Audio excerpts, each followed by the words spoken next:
दोस्तों, ये उन दिनों की बात है जब बुद्ध की प्रसिद्धि दूर दूर तक फैल चुकी थी।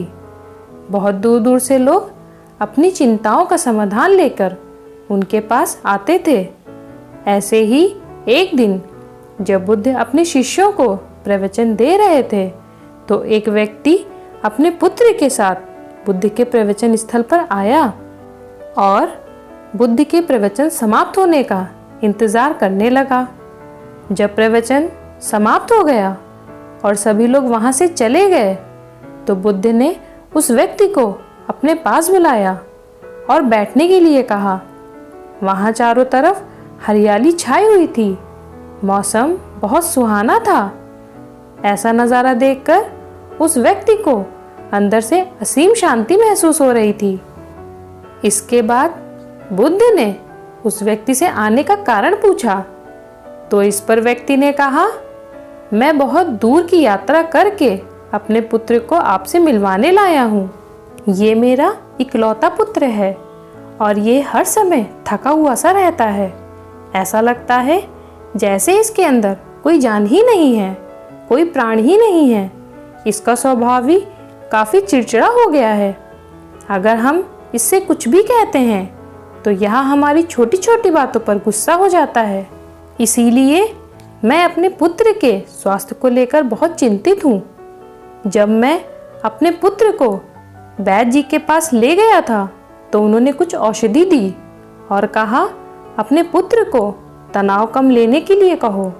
वो अपने दिमाग में बहुत अधिक तनाव लेता है, इसलिए उसकी ऐसी हालत हो गई है।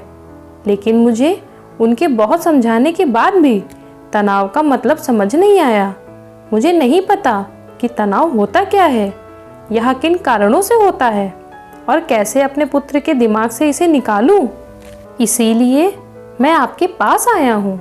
कृपया आप मेरी समस्या का समाधान कीजिए। यह सुन बुद्ध उसके पुत्र को बड़े ध्यान से देखते हैं, उसके चेहरे को देखते हैं, उसकी आंखों को देखते हैं और फिर हाथों की नब्ज को भी देखते हैं। यह सारी विधि करने के बाद बुद्ध उस व्यक्ति से कहते हैं, तनाव लेना तो कोई नहीं चाहता, लेकिन फिर भी यह तनाव लोगों के दिमाग को दीमक की तरह पकड़ लेता है और व्यक्ति जान भी नहीं पाता कि वह तनाव में जी रहा है। लेकिन अगर व्यक्ति तनाव के कारणों को अच्छे से समझ लेता है और तनाव के बारे में कोई ऐसा पैमाना बना लेता है जिससे वह यह जान सके कि वह कितने तनाव में है, तो वह इस समस्या का समाधान भी खोज सकता है। सबसे पहले तो तुम ये समझो कि तनाव होता क्या है। जब भी कोई व्यक्ति कोई काम कर रहा होता है, लेकिन उसका मन कहीं दूर भटक रहा होता है, कल्पनाओं में होता है, तो उसके शरीर और मन के बीच एक दूरी पैदा हो जाती है। यह दूरी जितनी अधिक होगी, व्यक्ति उतनी ही ज़्यादा बेहोशी की अवस्था में होता है और शरीर व मन के बीच की इसी दूरी, इसी खिंचाव को तनाव कहा जाता है। इसीलिए व्यक्ति को एक समय पर सिर्फ एक ही काम करना चाहिए और अपने तन और मन की सारी शक्ति उसी एक काम पर लगा देनी चाहिए, जिससे व्यक्ति के अंदर तनाव पैदा ही ना हो। इसके बाद बुद्ध ने कहा, तनाव पैदा होने के मुख्य 8 कारण होते हैं। जिसने इन कारणों को समझ लिया, वो जीवन भर तनाव मुक्त रह सकता है। मुख्य कारणों में सबसे पहला कारण है अति महत्वाकांक्षी होना। महत्वाकांक्षी होना अच्छी बात है, लेकिन क्या कभी आपने इस बात पर ध्यान दिया है कि व्यक्ति का एक लक्ष्य पूरा हुआ नहीं कि वह दूसरे लक्ष्य की तरफ भागने लगता है, दूसरा पूरा हुआ तो तीसरे की तरफ, और इसी तरीके से वो अपने लक्ष्य को पाने के लिए जिंदगी भर गोल गोल घूमता रहता है। इसलिए जो व्यक्ति अति महत्वाकांक्षी होता है, जिसने बड़े बड़े लक्ष्य बनाए होते हैं, वह वर्तमान में कभी रह ही नहीं पाता। उसका मन सदैव भविष्य की योजनाएं बनाने में ही व्यस्त रहता है। उसका शरीर तो वर्तमान में रहता है, लेकिन मन भविष्य में रह जाता है, जिससे मन और शरीर के बीच की दूरी पैदा हो जाती है और वह तनाव भरी जिंदगी जीने लगता है।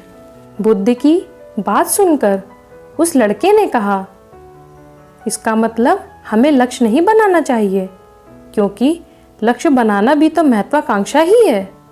इस पर बुद्ध ने कहा, जीवन में लक्ष्य बनाना कोई गलत बात नहीं है, लेकिन समस्या तब उत्पन्न होती है जब वो अपना पूरा ध्यान उस लक्ष्य से मिलने वाले परिणाम पर ही लगा देते हैं और उसके परिणाम की चिंता करते रहते हैं। बुद्ध ने आगे कहा, तनाव का दूसरा सबसे बड़ा कारण है ईर्ष्या। जब व्यक्ति ईर्ष्या और जलन से भर जाता है तो उसका मन अंदर से नकारात्मक विचारों से भर जाता है। इसीलिए व्यक्ति को दूसरे की खुशी और तरक्की से कभी ईर्ष्या नहीं करनी चाहिए, क्योंकि यह तनाव का कारण है। बुद्ध ने तीसरा कारण बताते हुए कहा, जो काम हमें करना पसंद नहीं है, जिस काम में हमारी रुचि नहीं है, उस काम में हमारा मन नहीं लग पाएगा।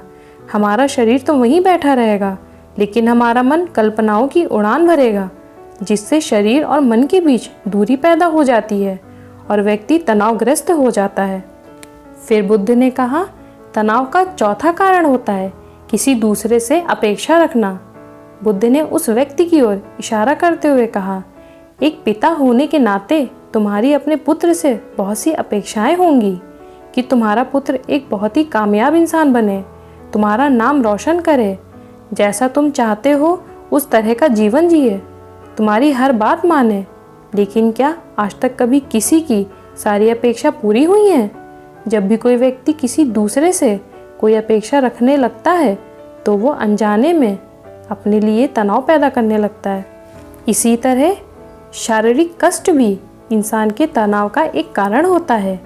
जब व्यक्ति किसी शारीरिक पीड़ा से गुजर रहा होता है तो उसका पूरा ध्यान बस अपने उस शारीरिक दर्द पर होता है और वो पूरे दिन बस उसी के बारे में सोचता रहता है, जिससे उसका मन दुखों के विचारों से भर जाता है और ऐसी स्थिति में व्यक्ति तनावग्रस्त रहने लगता है। यह सुन उस व्यक्ति ने कहा कि हे बुद्ध, शारीरिक दुख तो किसी भी व्यक्ति को हो सकता है, तो फिर क्या हुआ, व्यक्ति जीवन भर तनाव में ही जिएगा? इसका जवाब देते हुए बुद्ध ने कहा कि इंसान को ये बात समझनी चाहिए कि हमारा जीवन दुखों का आधार है। जैसे जैसे जीवन आगे बढ़ता जाएगा, इसमें दुख आते रहेंगे, बीमारियां आती रहेंगी और फिर अंत में मृत्यु भी आती है। तो बीमारियां इंसान के जीवन का अभिन्न अंग हैं। इससे बचने के लिए व्यक्ति को शारीरिक रूप से भी अभ्यास करते रहना चाहिए।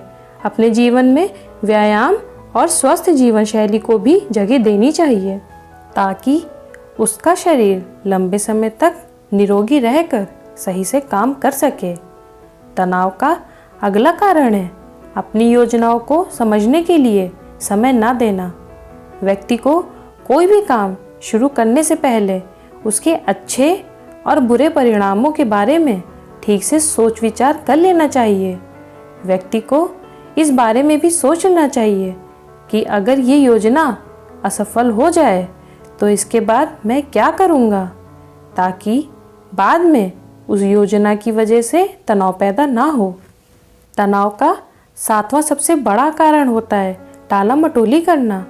व्यक्ति आलस की वजह से आज के काम को कल के लिए टाल देता है और फिर काम को टालना उसकी आदत बन जाती है और इसी वजह से काम का भार बढ़ता चला जाता है और व्यक्ति तनाव भरा जीवन जीने लगता है।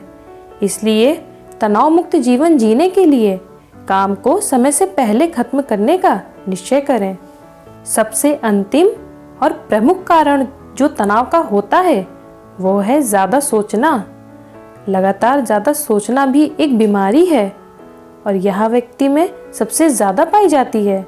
इसलिए व्यक्ति को ज़्यादा सोचने की आदत पर लगाम लगाना चाहिए।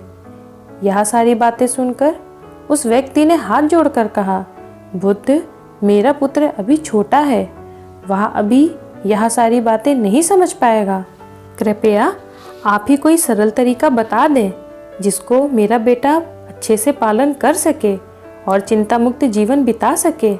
व्यक्ति की बात सुनकर बुद्ध मुस्कुराते हुए बोले, चिंता मुक्त रहने का सबसे सरल तरीका है एक बार में एक काम करने पर ध्यान लगाना। इससे तुम्हारा मन और शरीर दोनों एक जगह पर केंद्रित रहेंगे और इनके बीच की दूरी भी नहीं होगी, जो कि तनाव का मुख्य कारण होती है। दोस्तों, गलतियां सुधार लेना ही आखिरी विकल्प है, क्योंकि चिंता कभी परिणाम को बदल नहीं सकती। इस कहानी से हमें यह सीख मिलती है कि हमें अपना ध्यान सिर्फ एक समय में एक काम पर लगाना चाहिए, जिससे हम चिंता मुक्त जीवन जी सकें।